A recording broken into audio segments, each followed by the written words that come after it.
एक कदम ईश्वर की ओर। निर्वाण प्रकरण पूर्वार्ध 116वां सर्ग। गल रहे तथा गलित हुए चित्त के लक्षणों का वर्णन। श्री रामचंद्र जी ने कहा, हे सर्वधर्मज्ञ, हे भगवान, अहंकार नामक चित्त जिस समय गलित हो जाता है या गलने लग जाता है, उस समय हुए वासना शून्य मन का क्या स्वरूप होता है?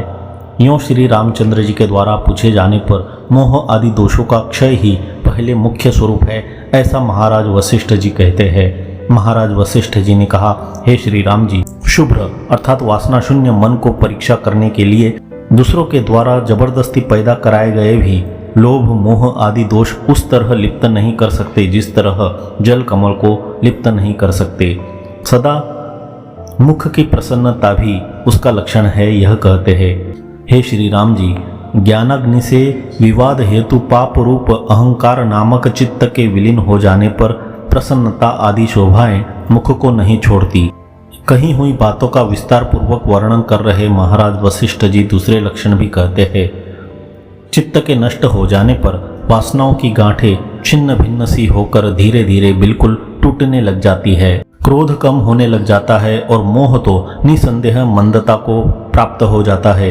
काम थक जाता है और लोभ तो न जाने कहाँ भाग जाता है। इंद्रियां खूब उल्लासित नहीं होती और न खेद ही अधिक स्फुरित होता है। उस समय दुख बढ़ते नहीं और सुख अभिमानी बनाते नहीं हैं।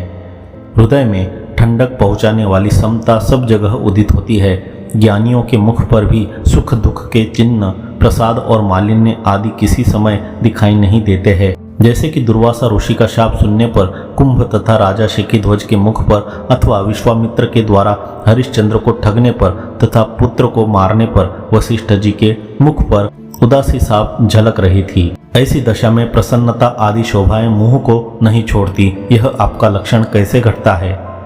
यदि ऐसी आशंका की जाए तो उस पर कहते हैं, हे सुख दुख आदि यदि दिखाई देते भी है तो फिर वे दिखाई मात्र ही देते हैं, क्योंकि ऐसे पुरुष की दृष्टि में तुच्छ होने के कारण उसके मन को वे लिप्त नहीं कर पाते हैं।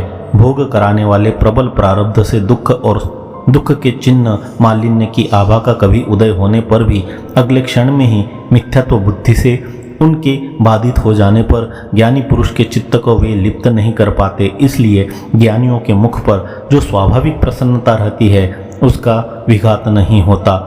यह तात्पर्य है। चित्त गल जाने पर साधु पुरुष देवताओं का भी स्पृहणीय बन जाता है। इस पुरुष के हृदय में शीतल चांदनी रूपी समता उदित होती है।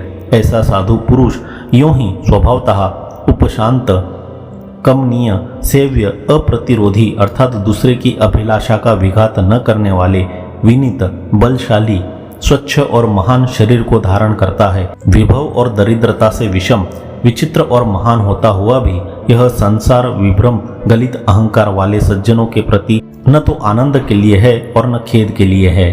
अब आत्म लाभ की अत्यंत सुलभता दर्शा रहे महाराज वशिष्ठ जी उसके लिए प्रवृत्त न हुए पुरुषों की निंदा करते हैं। बुद्धि रूपी प्रकाश से लभ्य इस परमात्मा वस्तु में जिसका लाभ होने पर समस्त आपत्तियां अस्त हो जाती है, जो मनुष्य मोह के कारण प्रवृत्त नहीं होता, उस नराधम को धिक्कार है। तब उसकी प्रवृत्ति में कौन सा प्रथम उपाय है? यदि ऐसी कोई आशंका करे तो उस पर विवेक और वैराग्य ही उसकी प्रवृत्ति में प्रथम उपाय है, यह कहते हैं।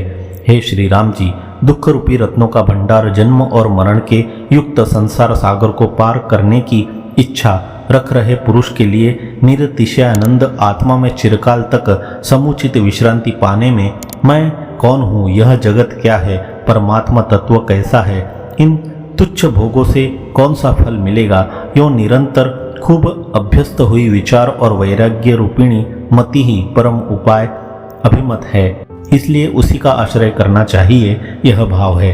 116वां सर्ग समाप्त।